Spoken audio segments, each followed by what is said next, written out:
Well, hello, everybody. Welcome back to my show, Terry's Tribe. I am your host, Terry Wells Brown, otherwise known as T. Wells Brown, the author of the Women of Wine Country series, with the fourth book out right now. Go grab it. It's for free until the fifth book comes out in September, Grief and Greed, which is also deals with these California fires, believe it or not. I hope I didn't have anything to do with jinxing us as a state, but I want to move on. Enough about me. Let's talk about our guest. We have an amazing guest with us. Her name is Linda Plunkett, and she is the author of A Supernatural Rescue, From Broken to Beautiful. And I love that subtitle, From Broken to Beautiful, because so many of us can relate to that. Welcome to the show, Linda. Thank you, Terry. It's so great to be with you today. Yeah, we're really happy to have you. So you and I had started chatting before I had hit the record button. And I stopped us because it was so powerful what you were sharing. So I'm just going to kind of let you roll with that a little bit, because I think it's really going to resonate to a lot of people right now, especially in 2020. Tell us about the journey and why you wrote the book. Well, you know, it's a book that I never intended to ever have to write a book like this. I'd been a practicing psychologist between 15 and 20 years and helping people with their issues, their problems, marriage, individual, you know, the list goes on because we all have issues. We all have problems, and it's important to have someone to talk to those about. But then back in 2012, I was diagnosed with a brain tumor. And what was so devastating was I knew no one who was going through anything like this. And so it was very lonely. It was very dark. And I wish I would have or been able to tell you I had a book. I could pick up a book and I felt better. But there was no book. And nobody had been that sick to the degree of illness, physically, emotionally, even spiritually. It was off the charts. And no one really that understood. And as a result, people walked away, and it was very lonely and dark. And so I wrote this book because I want people out there to know they're not alone. There are people who've been through things and who care and who want to help them with the types of issues that you deal with in a situation like this, which nobody else can really identify with. Right. And so do you want to share with us what exactly illness you had come down with? Well, I thought everything was normal until one day I went to lunch with a friend of mine and my son, and coming back from lunch, I hear them telling my husband, there's something wrong. There's something wrong with Linda. There's something wrong with Mom. And my husband said, oh, no, she's fine. There's nothing wrong with her. And no, they insisted. They said she's not herself. She's not talking normally. She's not behaving normally. So I called my doctor, and the doctor said, oh, it's probably nothing, but, you know, just in case, we probably should get a scan. So I got an MRI to my brain and discovered there was a large tennis ball sized tumor in my frontal lobe. And when I was acting irregularly or abnormally, I was actually having a form of a seizure. And although thankfully it wasn't cancerous, the doctor said, this can kill you quicker than cancer. And so immediately I had to go out and I had to interview brain doctors. I had to have more tests. I had to be put on drugs.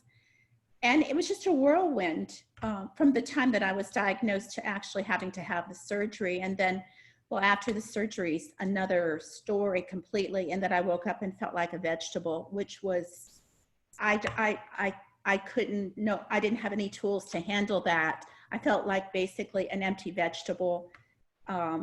So how long did you have from diagnosis to surgery? How long, what's the time span between the two? Basically, we're looking at late October till the surgery was 2 weeks before Christmas. So I would say maybe 6 weeks at the most. But, you know, first you've got to go to the neurologist, you've got to have tests, and then you have to start interviewing doctors. And unfortunately, it's very depressing to interview brain doctors.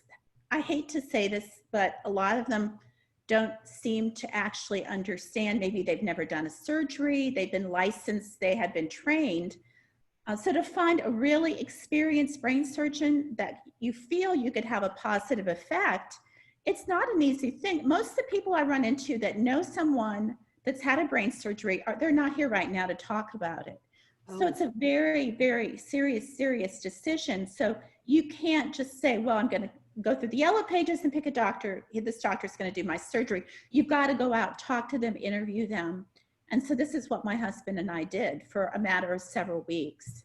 Wow. And then you've got to book the room. You've got to get the operating room. And in my case, it was supposed to be a 3-hour surgery. It was almost 8 hours. I had complicating factors that led to a much longer surgery than what we had expected to have. So you just don't know, it's foreign territory. Am I gonna be alive, or am I gonna die and never wake up? And I've been healthy up to this point. That was the crazy thing, no high blood pressure, no cholesterol. My weight was good. I had basically great health. I was a ballroom dancer. I competed in dancing, and very active lifestyle. Yes, it wasn't like I sat around on the couch, and ate potato chips. And I was very active, and I had my counseling practice. And so this was just such a shock, to realize, I always laugh and tell people I wanted to be in denial and pretend it wasn't happening. But being a psychologist, I couldn't do that. It was happening, and I had to deal with it. Yeah, no kidding. But you want to just think it's a dream, you'll wake up and it'll be gone. But that wasn't the case. Oh, I bet you prayed to wake up and have it be gone. I just thought this is a bad dream, and this can't be me. I've never been sick. I was in my 50s. I've never been sick. I've never had a major surgery that was life threatening.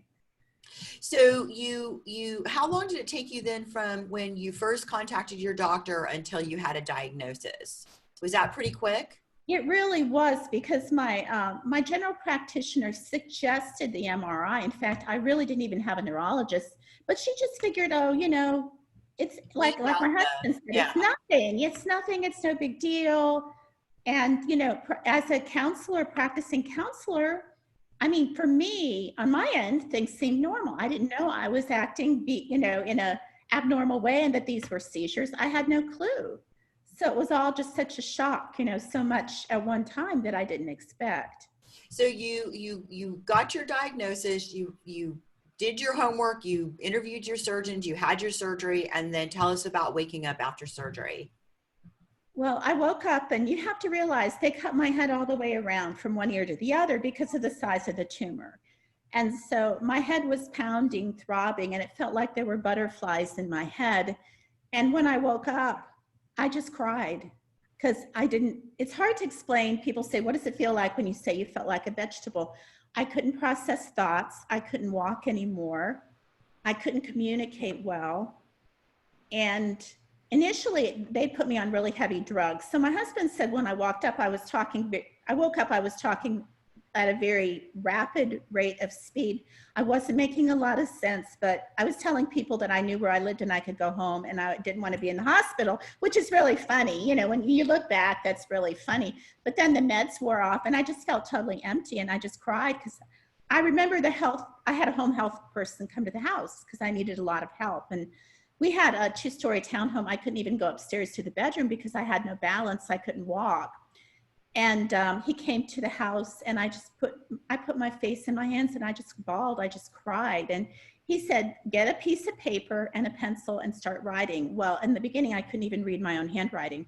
But the journal really became the beginnings of the book, and it was very therapeutic. And that's one of the best pieces of advice I've ever received, was to write. Because eventually I could write, and I did write, and I did begin to recognize my handwriting. But the beginning of that journal, and as the journal continued, became the basis for the book, which honestly, my brain was so messed up. Had I not journaled, I'm not sure this book would have really ever came to be the book that it is. Wow, that's incredible. So this book isn't just a book from after, it's from during. The whole process.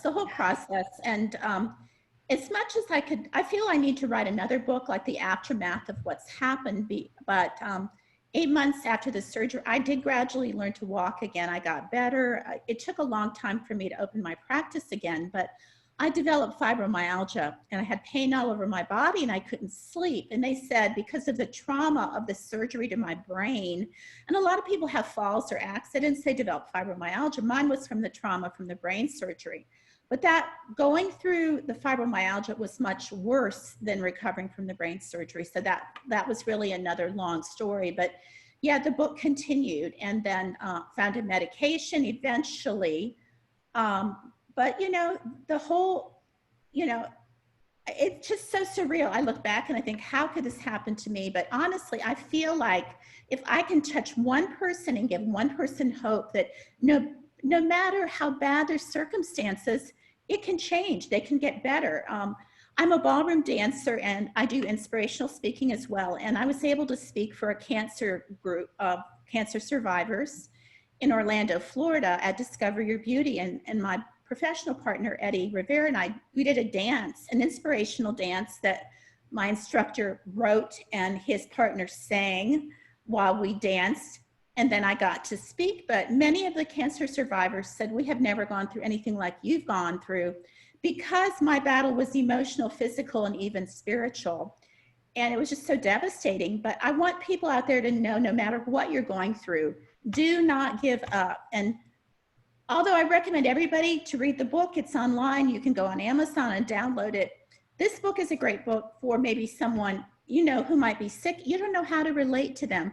What I would say is be with them, but don't walk away. So many people walked away. They said, we didn't know what to say. We didn't know what to do.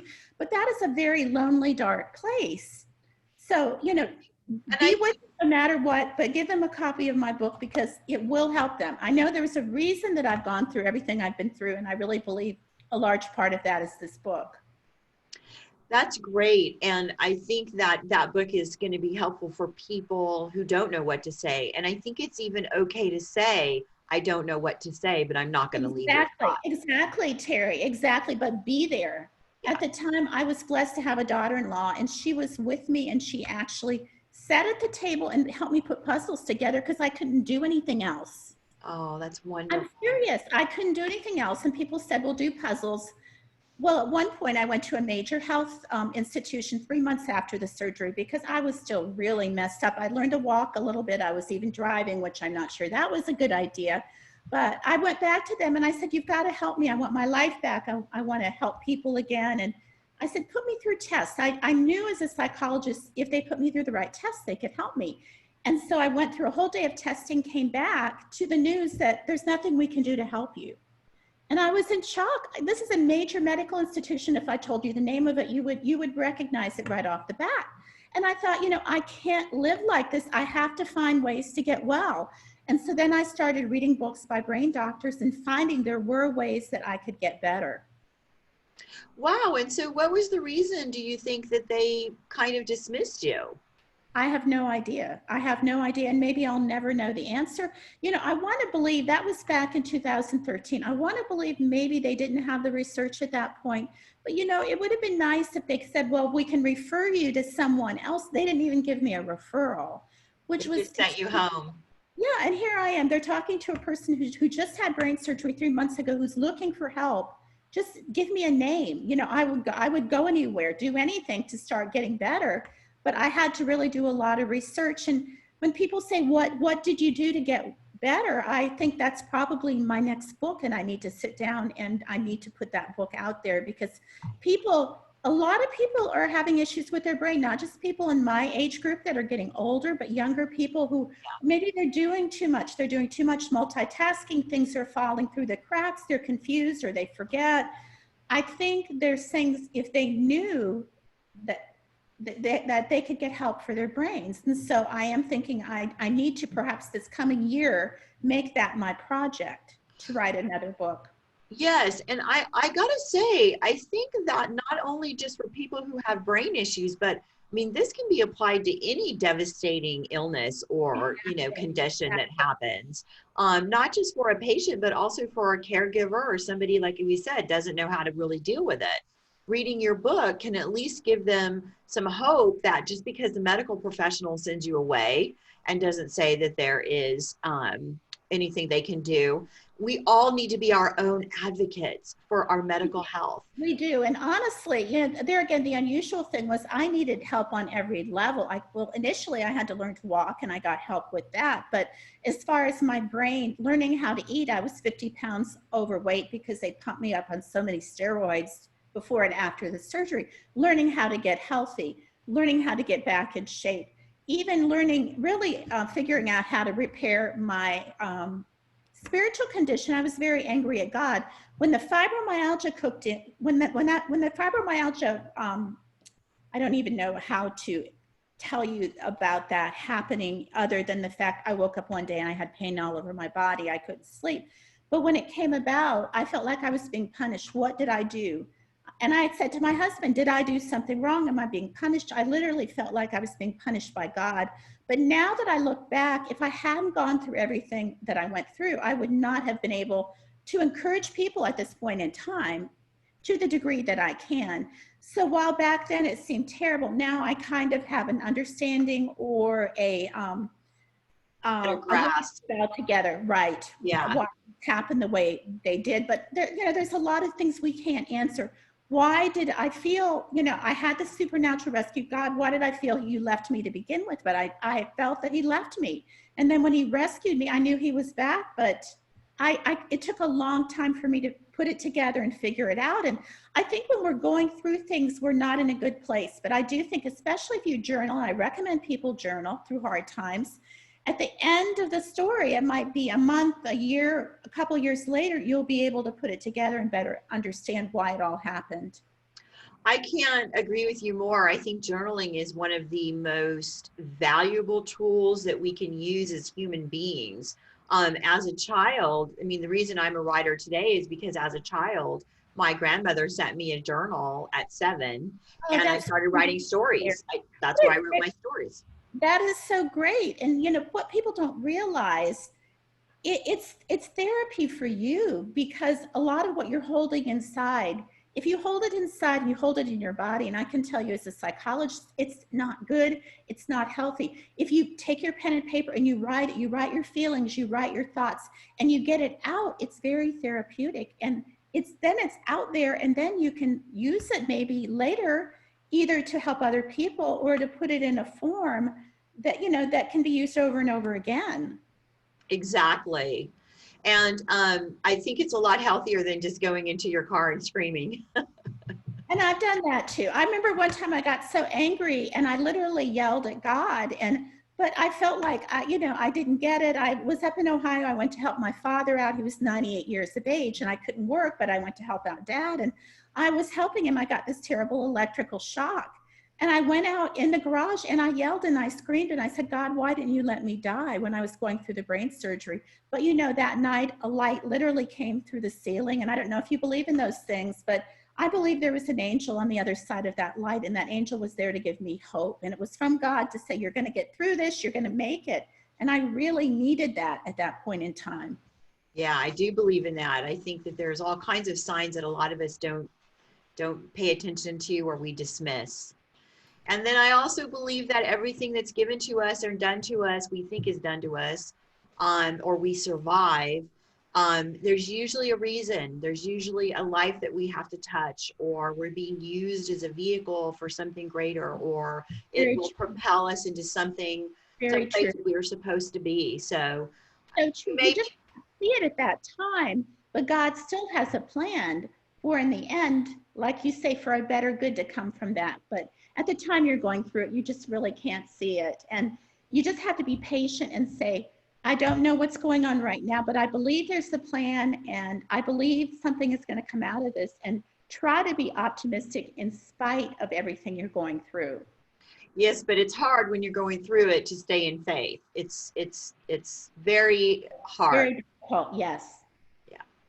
So I do think that you have another book in you for sure. I would be very, very interested in reading it. I've ordered your book, so I'm waiting for it to be delivered.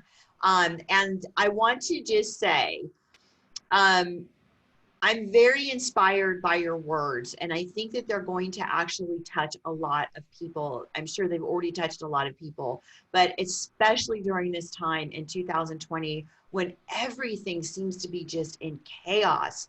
A book like this, I mean, all of the bad things, the medical problems, they're all still happening. We're just not focusing on them anymore, right? Because we're also about COVID. But even for those who get the virus, this book would be applicable. So I would say, I would encourage you to write the second book. But let's transition into the book. Okay. So, how long did it take you to actually write the book? You've got your journal, and some of your writings you're going to be able to decipher, and some you're not. So, when did you decide this needs to be something that I put out to the world? Well, as I started to get better and people were starting to ask me to speak for their groups, and because of the fact I felt so lonely and I didn't have a book, I think it was something I had thought about, but I had a PhD in psychology. That doesn't mean you know how to write a book. Yeah. But, and then I was at a book signing and they said, go to a writer's conference. And so went online and Googled, and sure enough, there was one left, and it was in the fall. It was in Michigan. And I went to a writer's conference. And honestly, this is really what helped me. A lot of people say, oh, you should self-publish. I think that's a great option. In my case, I think I needed more help than that. And fortunately, I got a publisher at that conference, which I did not expect, to be approached and say, we want to work with you. And so it was partly my resources and partly their resources, but they helped me a lot with the book, and still being in the mental condition that I was still working on improving myself. And I'm not good at technical things. I've actually taken a course in self-publishing, but I'm not sure, that I still would need a lot more help to do the next book if I self-publish it. This was great for me because they helped me with the title. They helped me with the cover. They didn't help me with every aspect, but they helped me with a lot of things I needed help with to be able to put the book out there. And so that finally 2016, it was published, Supernatural Rescue. And I have been talking about and writing notes for a long time for the second book. So I guess I will have to see if I know enough, if I'm ready, or if I can get the tools I need to do the self-publishing on the next book, or exactly how that book will come about. But I do believe there's a lot of people there. Again, they need help just as I did. They need help with mental, they need help with physical, they need help with spiritual, how to take care of their body better. When people tell you we can't help you, not to take that for a final answer, and to realize there's more than one doctor out there. It's important sometimes to get a multitude of opinions before you make your decision. Same thing comes to writing and publishing, I believe. And, I just want to follow God and figure out what the best avenue will be. But I do feel I have done a mini course as a counselor, like an online course, which I'm working on right now, which is called 90 Days to Transform Your Life, Your Body, Soul, and Spirit. So I'm getting ready to open that up in the fall. That's great. And they're basically, at this point, they're audios. You could listen in your car, you could listen at home. I'm toying with the idea of doing videos as well, but right now they're in the form of audios. You could listen anywhere you go, but they're on a lot of topics that I maybe as a counselor I would have recommended, but also on your body. What about your spiritual side? What if you want to get closer with God and you don't know how to do that? Communication, just general topics, but a lot of topics people would come in to see me for as a counselor, but this isn't in a 90-day program. So that's what I'm working on right now, but I would love to be doing something concerning the book by the end of the year. So that's the direction I'm focused in at this time. Well, that's fantastic and very exciting to hear. And I would just like to encourage you and give you a little bit of advice. If you've got a publisher that you love working with, if the same publisher would like to publish a second book, go for it, because, like you said, they're picking up things that you weren't necessarily, interested in doing yourself. However, if they don't want to pick it up, first, don't go with a vanity press, because that's not going to be good for you. Second, if you decide that they're not going to take it, but I think this book needs to get out there, I have indie published 4 books and getting ready to do my 5th one. I wouldn't do it any other way. And I would be more than happy to help guide you through the indie publishing phase of it. And I think that you would be very surprised how opening and encouraging the indie industry is. We really help each other get our books out there and promote and market. So any information, I'll tell you, when I went through the self-publishing, I went through a course on self-publishing. My biggest problem that I need help with is the technical and the computer. I really struggle with that. I grew, did not grow up with that. And anything, it's like Murphy's Law, anything that can go wrong will go wrong. In fact, the book I got from the publisher, Supernatural Rescue, I was going to self-publish. Well, I get it, and I can't link it to the system. And so I end up, going to another project, working on another project, not going back to it. And so that would be the main thing I really need a lot of help with, is technical, but also, promoting the book, because this is a great book and I've done a lot of interviews, but the publisher was great, but they didn't help me with promoting it, and I didn't know how to promote it at that time. That's a big problem with the indie industry. They talk a lot about the trad publisher, traditional publishing used to promote the books for you, and they don't do that anymore. So there's less and less desirability of going with one of the traditional publishers. There's a lot of resources, and I'm happy to connect you with them. You can get a virtual assistant and a lot of us indies have them. I have several of them, that they can do formatting, they can upload to the Amazon, they can create your Amazon author central, your author profile, they can take care of your social media. There are so many really good support for indie authors, for people just like you, and they're very affordable. They're very affordable because, us indie authors are usually poor. Well, I really do need that. And honestly, it's embarrassing to say, but I have two sons in my 30s. If they live closer, they could probably help me do it. Yeah. But I haven't had that hands-on team that I need. And then I get stuck, and then things don't go any further because I get stuck.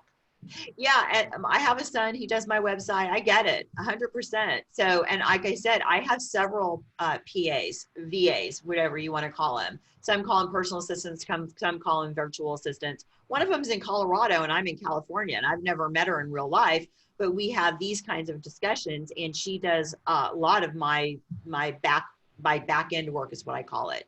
Oh, that's great. So it's really, when you get close to having your book ready, I would be more than willing to put you in contact with as many people as you would like. Absolutely. Thank you so much. Because honestly, I have so many notes and files and chapters, and it just has to be conglomerated. Because there again, the Supernatural Rescue came out in 2016. I would say I've been working on and off for several years as I'd received healing and answers to my issues, that I put it in writing for someone else.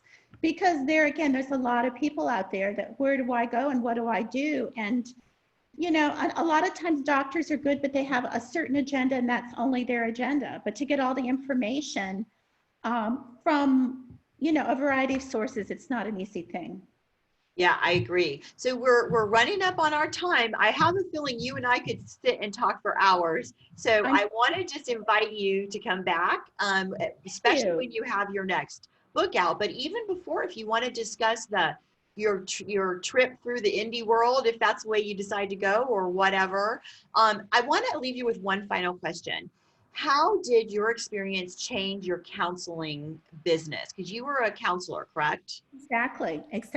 So did that change and shift the level of counseling that you gave and the way that you approached your counseling?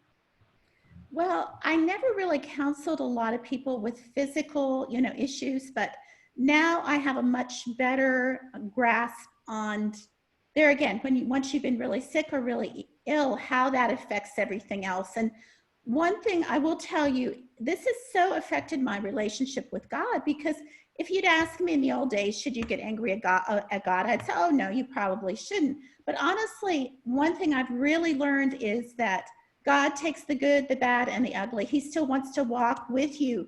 And it's better to be honest. He knows what's in your heart anyway. So if you want to yell at God, but listen for an answer, because I will tell you, he will answer you back. He wants relationship.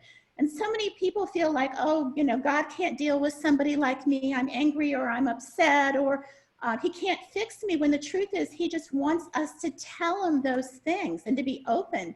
So, and I was a spiritual counselor as well as an emotional counselor, but I think that's one part of the puzzle, or the piece of the pie, that I didn't see the value of being angry and open and honest and real, even with God. And even when it didn't come out sounding good, that there was reason for that. And God still wants that. He wants it. And it's therapeutic for you to let it out and tell God how you really feel. Well, it's so nice to hear that your faith carried through and that you were able to work through all of those emotions. Because I mean, I can't imagine what it's like to have to deal with what you went through.